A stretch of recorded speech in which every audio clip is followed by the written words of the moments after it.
할렐루야. 오늘은 거룩한 부활주일입니다.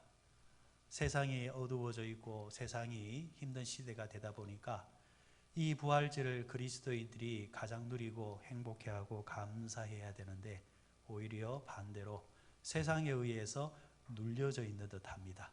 그러나 여러분, 예수가 들어가고 복음이 들어가는 곳에 어둠이 물려지고 짓눌린 것이 자유롭게 될 줄 믿습니다. 이 시간 우리 나누어서 예배 드릴 때에 1부 예배는 벌써 드리고 돌아가셨습니다.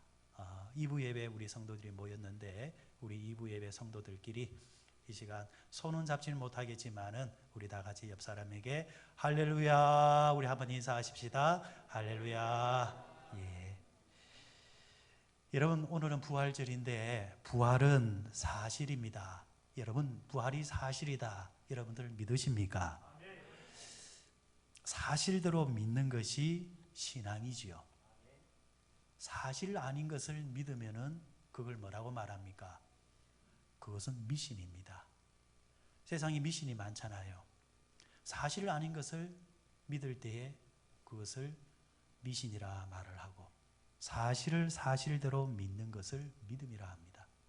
그런데 사실인데도 불구하고 믿지 아니하는 것을 불신이라 말을 합니다. 우리는 예수 그리스도의 부활을 믿는 자들입니다. 오늘 본문, 우리가 읽었던 이 본문은 고린도전서 15장은 흔히 부활장이라 합니다.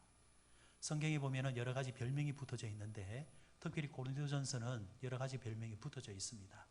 고린도전서 13장은 그 유명한 사랑장이라 하지요.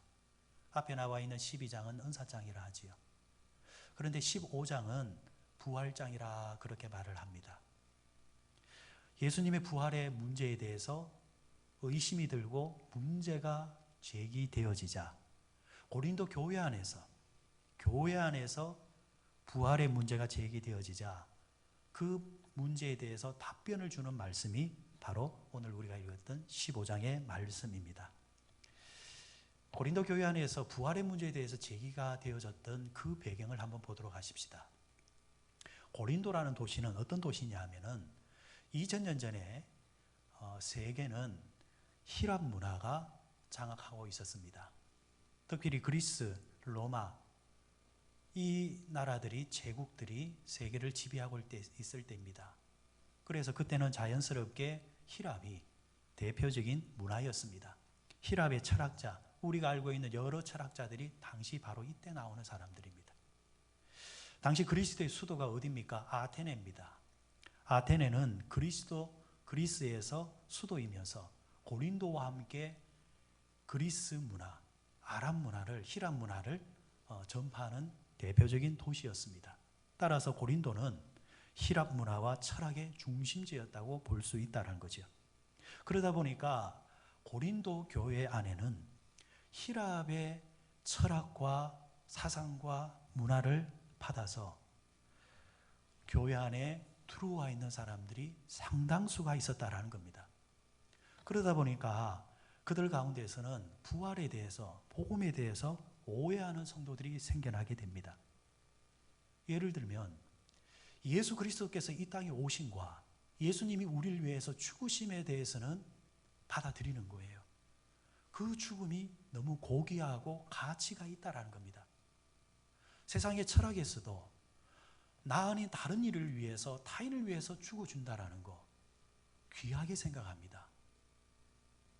그런데 여기까지는 그들은 받아들이는데, 그런데 그분이 다시 부활하셨다, 다시 살아나셨다라는 부분에 있어서는 그들의 철학과 사상으로는 받아들여지지 않는 겁니다. 글쎄요 하는 겁니다. 이런 성도들이 생겨난 겁니다. 그러면 그 당시 히랍의 철학은 대표적으로 어떤 것이 있는가? 성경에 잘 나오고 있습니다. 사도행전 17장에 가보면은 대표적인 그 당시 철학자들이 나오는데, 사도행전 17장은 바울이 그리스 아테네에서 복음을 전하고 있을 때였습니다. 그곳에서 그 당시 철학자들과 변론을 하고 논쟁을 벌이는 장면이 나오는데, 17절 18절에 보면은 회당에서는 유대인과 경건한 사람들과 또 장터에서는 날마다 만나는 사람들과 변론하니 어떤 에피쿠로스와 스토아 철학자들도 바울과 쟁론할세 어떤 사람은 이르되. 자, 지금 바울이 아테네에 와 있는 유대인들과 경건한 사람들과 변론을 하고 있다가 동시에 그곳에서 에피쿠로스와 스토아 철학자들도 함께 바울과 쟁론을 벌였다, 이렇게 이야기를 하고 있습니다. 여기서 에피쿠로스와 스토아 철학자를 우리가 주목할 필요가 있습니다. 여기서 에피쿠로스 사상은 여러분들이 옛날에 학교 조금 다니실 때 공부 열심히 하신 분들은 조금 생각나는 부분입니다. 에피쿠로스 사상에서 에피큐리안이 나옵니다. 에피큐리안이 누구냐?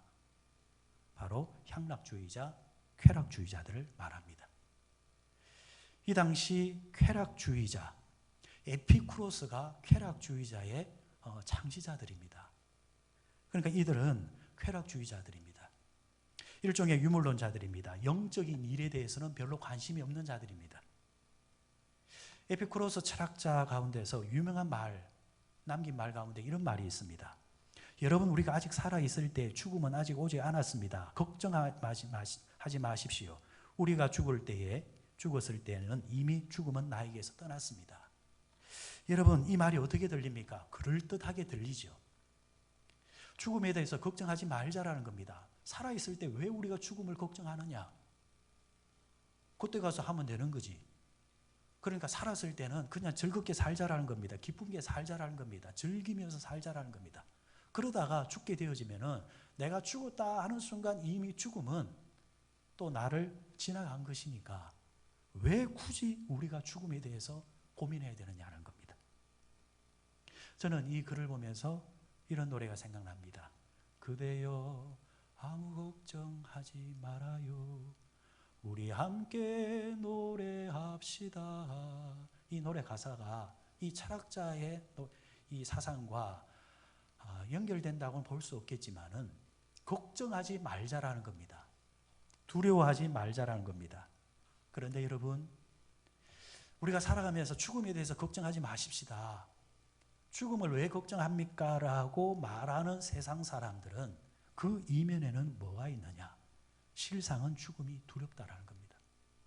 죽음이 무섭다는 겁니다. 그래서 도피하고 싶은 겁니다. 부정하고 싶은 겁니다. 잊고 싶다라는 겁니다. 죽음이 두려우니까, 불안하니까 그 도피적인 차원에서 이 철학자들이 그냥 언어의 유의를 즐기는 겁니다. 쉽게 말하면은 고급 언어를 사용할 뿐이지 본질은 말장난입니다. 죽음을 생각하지 말자, 즐기자, 인생을 엔조이하자, 쾌락적으로 살자. 이것이 바로 그 당시 지금 바울과 쟁론을 벌이고 있는 에피쿠로스 철학의 핵심입니다. 또 하나의 철학자, 스토아 철학자가 있었다 했습니다. 그런데 이 스토아 철학자는 또 반대입니다. 이들은 일종의 금욕주의자들입니다. 이들은 늘 죽음을 생각합니다. 죽음을 사색합니다. 그리고 죽음을 정의하기를 어떻게 정의하느냐? 죽음이라는 것은 우리가 신에게 연합되어지는 것이다. 죽음을 통해서 사람이 신과 하나 되어지고 연합되어진다라는 겁니다. 그럴듯합니다.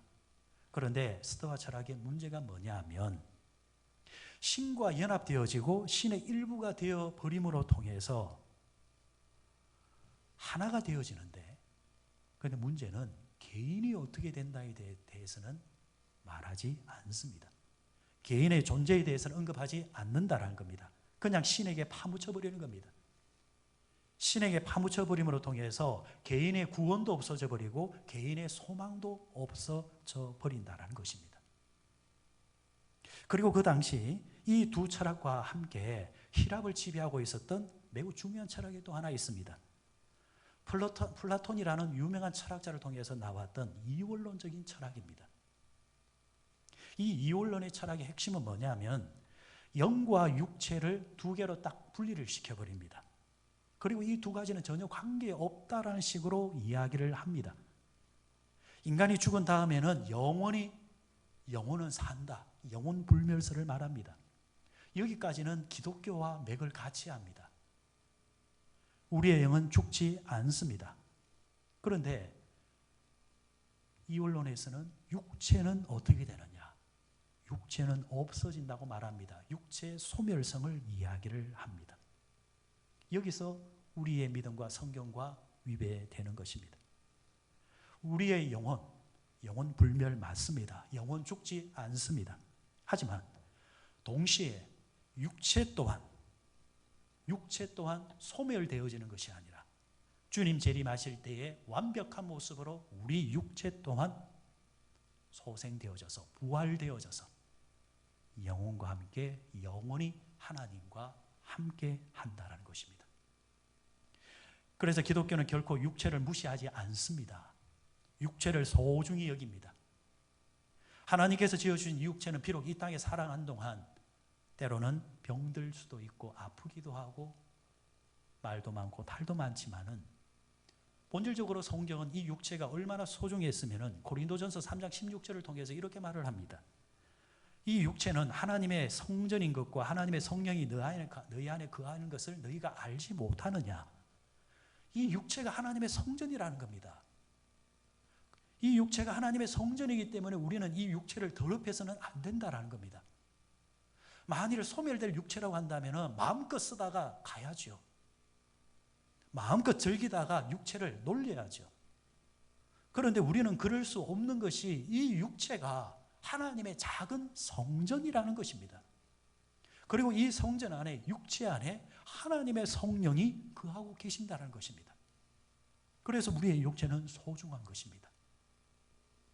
육체는 죽음으로 통해서 포기되는 것이 아니라 육체는 죽음 이후에 다시 부활되어진다는 것. 이것을 믿는 것이 부활신앙입니다. 자, 그런데 앞서 나왔던 이 철학자들은, 세상의 철학자들은 이게 없다라는 거예요. 그러다 보니까 이 철학자들이 바울이 전하는 복음을 들을 때에 바로 이 부분에 있어서 극복이 되지 않는 겁니다. 바울 복음의 핵심은 뭡니까? 예수 그리스도의 죽음과 동시에 예수 그리스도의 부활입니다. 그 죽음이 얼마나 고귀하고 가치 있는가에 대해서는 철학자들이 받아들입니다. 그런데 그 고귀한 죽음이 다시 부활했다는 것에 대해서는 절대 동의하지 못하고 따라오지 못하는 거예요. 그래서 논쟁이 벌어진 겁니다. 사도행전 17장 18절 중반절을 보면은 어떤 사람은 이르되 이 말쟁이가 바울의 말이 수용이 안 되니까 말쟁이가 무슨 말을 하고자 하느냐 하고 어떤 사람은 이르되 이방 신들을 전하는 사람인가 보다 하니 이는 바울이 예수와 부활을 전하기 때문이라. 그들이 바울을 받아들일 수 없는 이유가 뭐였습니까? 예수의 부활이라는 거예요. 바울이 전한 예수의 부활이 저들에게 받아들이지 않습니다. 그렇지만 그럼에도 불구하고 바울은 계속해서 저들에게 바울의 복음을 전합니다. 그럴 때 결론적으로 32절에 보니까 이렇게 나옵니다. 그들이 죽은 자의 부활을 듣고 어떤 사람은 조롱하고 어떤 사람은 이 일에 대하여 네 말을 다시 듣겠다 하니, 바울이 계속 복음을 전할 때에 그 복음에 대해서 어떤 자들은 조롱을 합니다. 비웃는다라는 거예요. 어떤 사람들은 다시 그 말을 다음에 듣겠다. 사실은 정중한 거절입니다. 대놓고 조롱한 사람이 있는가 하면은 정중하게 매너를 지켜서 다음에 듣겠습니다 라고 말을 합니다. 본질적으로는 둘 다 거절입니다. 결국 바울이 아테네에서 이 히랍 철학이 난무하는 이곳에서 복음을 전할 때에 그 당시 시대를 지배하고 있는 시대 정신이 부활은 절대 받아들이지 않았다는 겁니다. 자, 이것이 오늘 본문 배경입니다. 고린도 교회 안에 이 문제가 들어와 있는 거예요. 예수 믿지 않는 사람들이 예수를 믿게 되었습니다. 복음을 듣고 교회 안에 왔어요. 등록을 했어요. 신앙생활을 해요. 사도를 통하여서 목회자를 통해서 말씀을 듣고 복음을 듣는데, 그런데 결코 극복되지 않는 것이 부활에 대한 이야기가 나오고 부활의 소망에 대해서 이야기가 나올 때에 지금까지 저들이 세상에서 배웠던 철학과 학문과 교육의 방식으로는 받아들일 수 없는 부분이라는 겁니다. 그래서 그들이 바울에게 말합니다. 바울이요, 부활이 뭡니까? 도대체 부활이 뭡니까? 우리로서는 결코 이해가 되지 않습니다. 그러자 바울이 그에 대한 답변으로 오늘 고린도전서 15장을 통하여서 성경에서 말하는, 복음에서 말하는 부활이 무엇인가에 대해서 이야기를 해 주는 것입니다. 오늘 본문을 통해서 첫째, 바울은 살아계신 예수님을 믿는 신앙이 부활신앙이다, 이렇게 말씀을 전해줍니다. 바울은 부활에 대해서 이야기할 때 전제가 뭐냐? 사실로 이야기를 합니다. 이것이 사실이다, 이것을 전제를 깔고 이야기를 합니다. 부활은 허구가 아닙니다. 연출된 것이 아닙니다. 역사 속에 실제로 일어났던 사실이라고 강조하고 있습니다. 그래서 우리 기독교는 사실을 믿는 종교입니다. 하나님도 사실이며 예수도 사실이며 성령님도 사실입니다. 그러므로 그분이 하신 일도 사실이라는 이야기입니다. 어떤 분이 언젠가 이런 말씀을 합니다. 저는 예수님의 죽음에 대해서 믿을 수 있습니다. 그분이 죽으셨습니다. 나의 죄를 위해서 죽으셨습니다. 너무 감사합니다. 그런데 내 지식으로는, 내 생각으로는, 내 마음으로는 그분이 부활하셨다는 것에 대해서는 믿어지지 아니합니다. 솔직한 이야기입니다. 사실 교회 안에 그런 부류들이 있습니다. 부활의 실제에 대해서 믿음으로 고백하지 못하는 자들이 교회 안에 있다라는 거예요. 여러분은 예수님을 믿을 때에 혹시 그분의 죽음만 믿고 있는 분이 계십니까? 부활에 대해서는 아직까지 믿어지지 않는 분들이 있습니까? 혹시 그런 분이 있다고 한다면 죄송합니다, 미안합니다. 그분은, 당신은 그리스도인이 아닙니다. 예수의 부활이 안 믿어지고 있으면 여러분 아직 그리스도인이 아닙니다. 왜요? 로마서 10장 9절을 통해서 우리에게 이렇게 말씀하셨습니다. 네가 만일 네 입으로 예수를 주로 시인하며 또 하나님께서 그를 죽은 자 가운데서 살리신 것을 네 마음에 믿으면 구원을 받으리라. 여러분, 구원을 받는 조건이 뭡니까?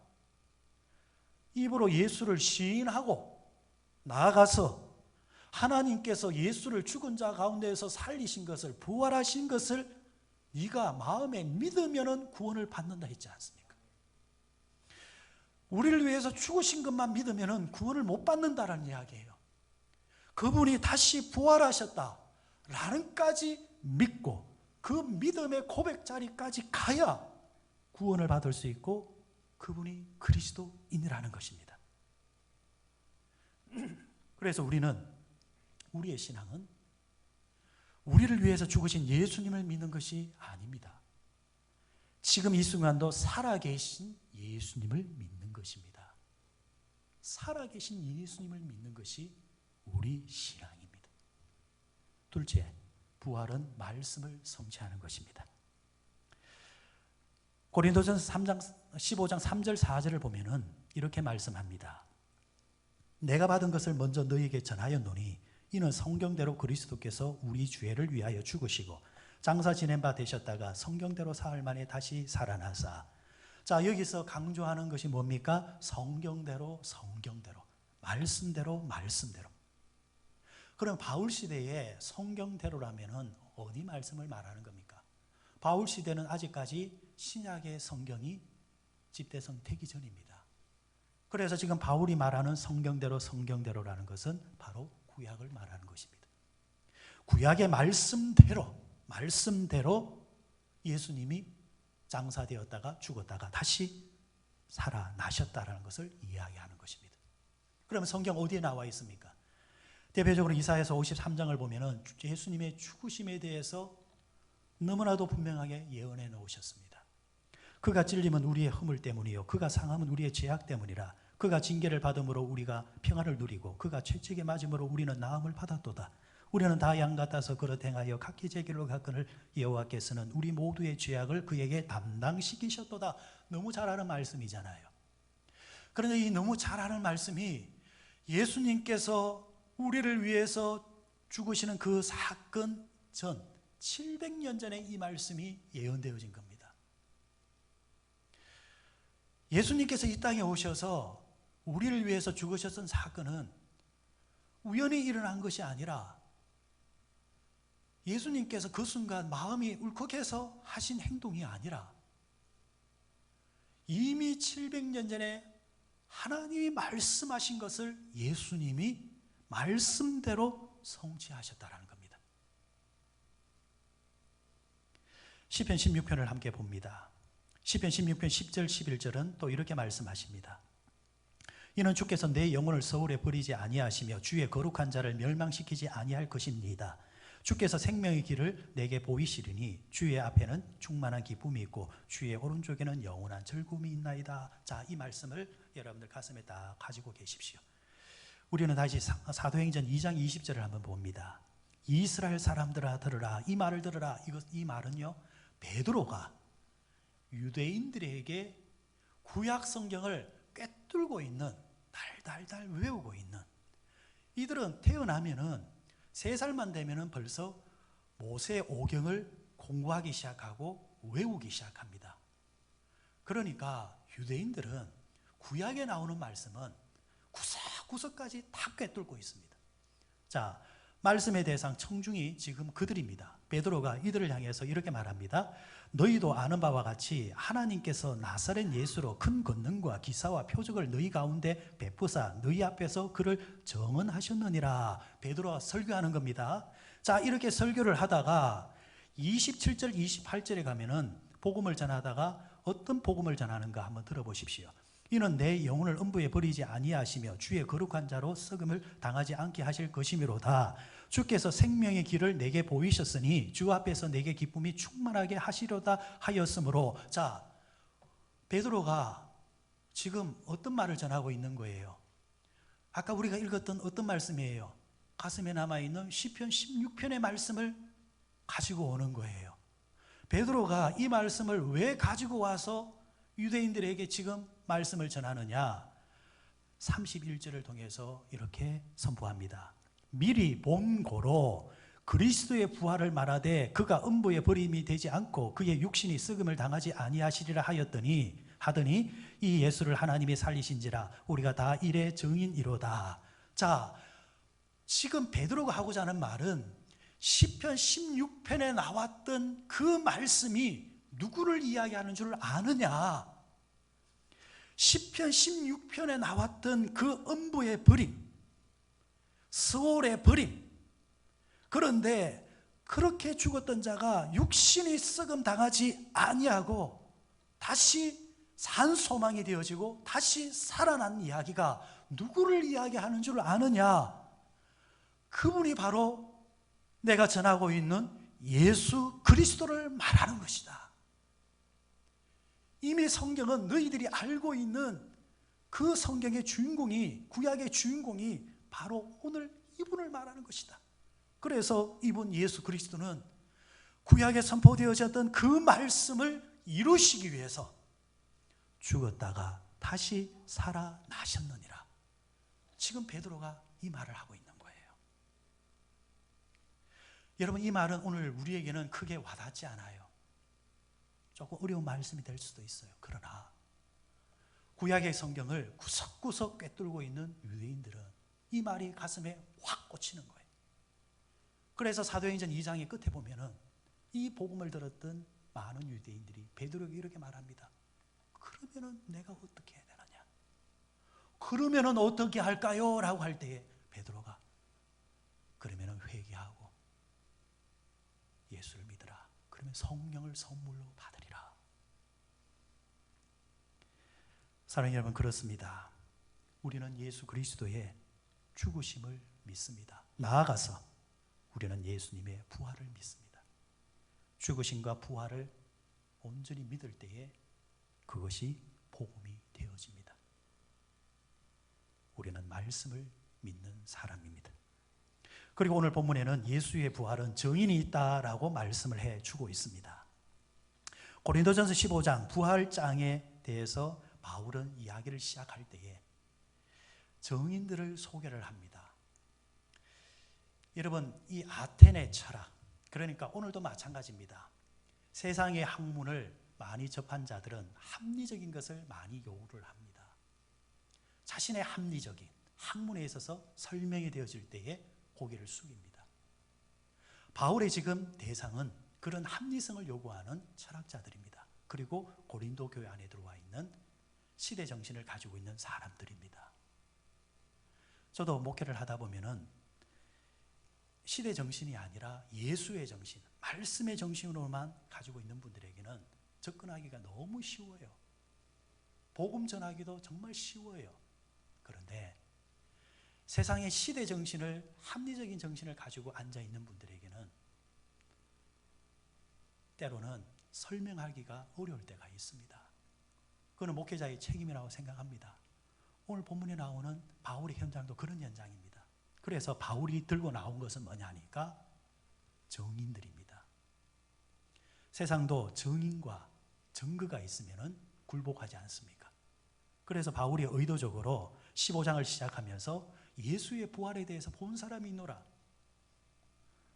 베드로가 보았습니다. 게바가 보았습니다. 그리고 12제자가 보았습니다. 라고 먼저 전제를 합니다. 이 부분에 대해서는 예전도 그렇고 지금도 이렇게 말하는 사람이 있을 수 있습니다. 어떤 사람들 예수를 워낙 사랑하다 보니까, 예수를 워낙 사모하다 보니까 뭐예요? 실제가 아닌데 환상으로 그분이 보일 수 있지 않느냐. 여러분, 누우면은 꿈꾸는 분들이 있죠. 그리고 꿈 깨고 나서 그게 진짜인가 이렇게 꼬집어 보는 분들이 있지 않습니까? 그죠? 그러니까 그 당시 사람들 가운데서는 아니 베드로야 예수님의 가장 수제자고 12제자야 핵심 인물인데 최측근인데 그들이야 무슨 말인들 못하겠습니까? 실제로 그들이 보았다 할지라도 그들은 너무 보고 싶어서 환상으로 보이지 않겠습니까? 이걸 신학에서는 환상설이라 말합니다. 그런 사람이 있을 수 있습니다. 환상이 잘 보이는 체질이 있잖아요. 그런데 바울은 여기서 끝나지 않고 5절, 6절을 통해서 연이어서 이렇게 말합니다. 처음에는 게바를 이야기하고 12제자를 이야기했다가 그 후에 500여 형제에게 일시에 보이셨나니 그 중에 지금까지 대다수는 살아있고 어떤 사람은 잠들었으며,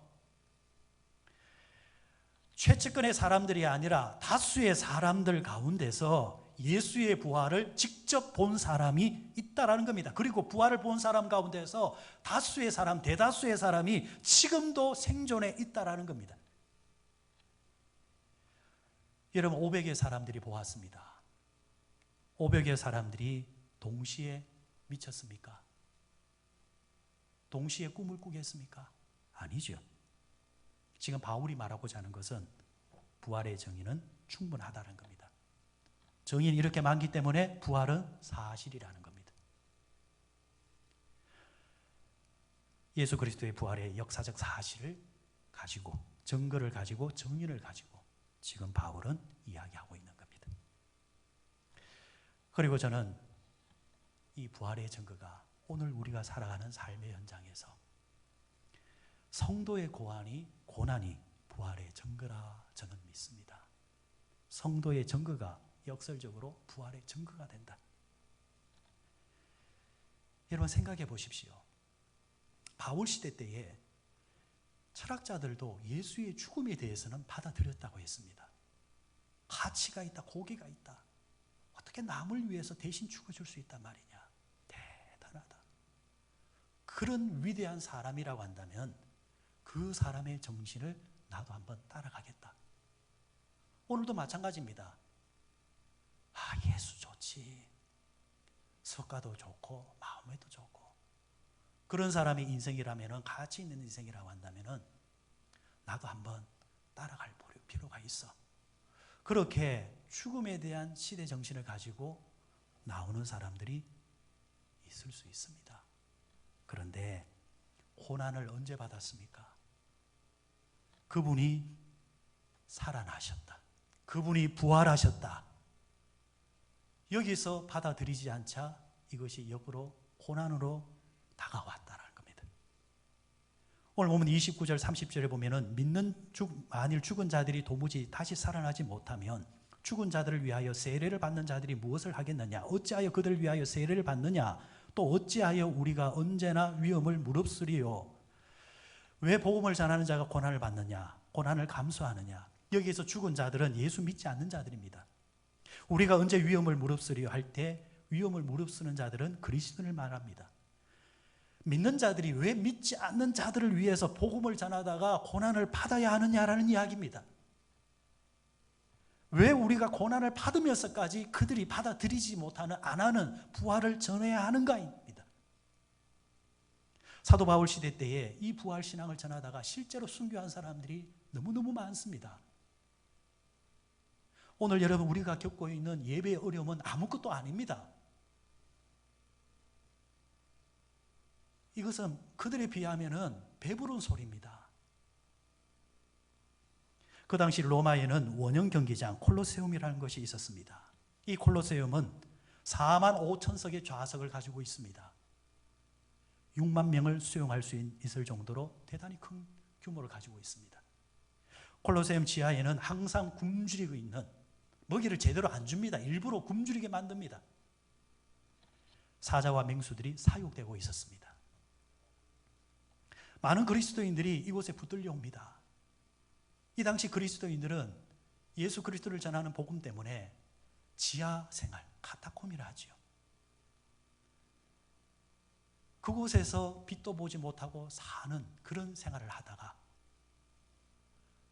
바람 쐬러 한번 밖으로 나왔다가 잡혀가지고 집으로 돌아가지 못하고 이 콜로세움에 잡혀와서 6만 명이 보이는, 군중들이 보는, 관중들이 보이는 가운데서 사자밥이 되어지는 그런 순교를 당하는 고난을 저들은 받았습니다. 이 모습을 보면서 사도 바울은 오늘 보면 32절에서 이렇게 말합니다. 에베소에서 맹수와 더불어 싸웠다면 내게 무슨 유익이 있으리요? 무슨 유익이 있느냐라는 거예요. 맹수와 싸웠다 했습니다. 사자와 싸웠다 했습니다. 저항하는 거죠. 여러분, 그들이 사자 앞에서, 맹수 앞에서 겁이 안 났겠습니까? 우리가 겁나는 것처럼 저들도 겁이 났습니다. 우리가 지금 불안해하는 것, 여러분, 이 불안과는 차원이 다른 불안입니다. 내 앞에 사자가 입을 벌리고 있습니다. 그리고 그 사자가 내 앞에 다가올 때 얼마나 불안하고 얼마나 힘들었겠습니까? 그런데 그런 불안과 어려움과 고난 앞에서도 끝까지 복음 전하다가, 전도하다가 순교당하는 일, 왜 그들은 그것을 감내해냈을까? 왜 그들은 피해가지 아니하고 그것을 온몸으로 받아냈을까? 이유는 하나입니다. 이것이 끝이 아니라는 것입니다. 죽는 것이 끝이 아니라는 것을 그들은 믿었기 때문입니다. 이것이 부활신앙입니다. 그래서 부활신앙은 오늘 우리에게 다가오는 고난도 감수하면서, 오늘 우리에게 다가오는 어려움도 이겨내며 나아갈 수 있는 강력한 힘을 제공해 줍니다. 반대로 우리가 부활의 소망이 없다고 한다면, 내세의 소망이 없다고 한다면, 부활의 믿음이 없다고 한다면 어떤 생각을 가질까요? 이 세상이 전부라고 말하겠죠. 전부기 때문에 짧은 세상 끝나기 전에 노세 노세 젊어서 노세, 부어라 마셔라 즐기자, 이런 인생관으로 살게 될 것입니다. 전혀 다른 것입니다. 부활의 신앙을 가진 자와 가지지 않은 자, 신앙의 결에 있어서 전혀 다르고 세상을 살아가는 삶의 자세도 전혀 달라지는 것입니다. 그래서 우리는 부활의 신앙까지 가야 하는 것입니다. 부활하신 예수님이 지금도 저와 여러분과 함께하고 계시고 그분이 살아 계심을 우리는 믿어야 할 줄 믿습니다. 그렇다고 한다면 여러분, 우리도 부활하게 될 줄 믿습니다. 우리도 그때가 되어지면 다 부활되어져서 영과 육이 하나님 앞에 서서 영원히 그분을 예배하면서 살게 될 것입니다. 이 믿음의 확신을 가지고 다시 우리 세상으로 나아가십시다. 그리고 세상에 살아가는 동안 때로는 고난 때문에, 어려움 때문에 힘을 좀 있을 수 있겠지만 부활의 소망을 가지고 다 이겨내십시다. 그래서 승리하시는 우리 모두 성도 되시기를 주의 이름으로 축원드립니다. 자비로우신 하나님 아버지, 거룩하신 하나님 아버지, 부활절 절기를 맞이하여서 하나님 앞에 나와서 예배를 드리면서 이 시간 우리 안에 있는 부활의 믿음이, 부활의 소망이 완벽하게 회복되어지게 하여 주시옵소서. 사도 바울이 살았던 이 시대 때는 예수님의 죽음에 대해서는 받아들이지만은 예수의 부활에 대해서는 도무지 받아들이지 아니했던 세상 사람들, 시대 정신을 가진 사람들과 살아가면서 믿는 자들이 오히려 전하는 복음 때문에 고난을 받고 어려움을 받고 조롱거리가 되어지는 것들이 너무 많았음을 보게 되어집니다. 심지어 고린도 교회 안에서조차도 부활의 소망을 받아들이지 않은 그리스도인들, 오해하는 자들이 있었습니다. 주님, 오늘 예배드리는 나는 어떤지요? 나는 부활의 소망이 있는지요? 이 세상이 전부가 아니라, 이 세상이 끝이 아니라 이후에 나의 영과 육이 주님 재림하실 때 완벽하게 회복되어져서 주님 앞에 서서 영원토록 즐거워하며 살게 될 것이라는 것. 그렇기 때문에 잠시 지나가는 찰나적인 이 세상에서 사는 동안 몸으로 마음으로 죄짓지 아니하고 허탄한 데 인생 소비하지 아니하고 하나님 앞에 가는 그 순간을 기대하며 그것을 준비하며 성경적인 사고를 가지고 믿음으로 살고자 하는 사람이 되어야 될 것인데, 이 자리까지 갈 수 있는 우리 성도들이 될 수 있도록 도와주시고, 부활은 소망이라 하셨사오니 주여, 이 세상 드리워져 있는 어두움과 어둠의 권세들이 이 부활의 소망으로 통하여서 새로운 생명으로 태어날 수 있도록 우리 하나님 복을 내려주시고 은혜를 내려주시옵소서.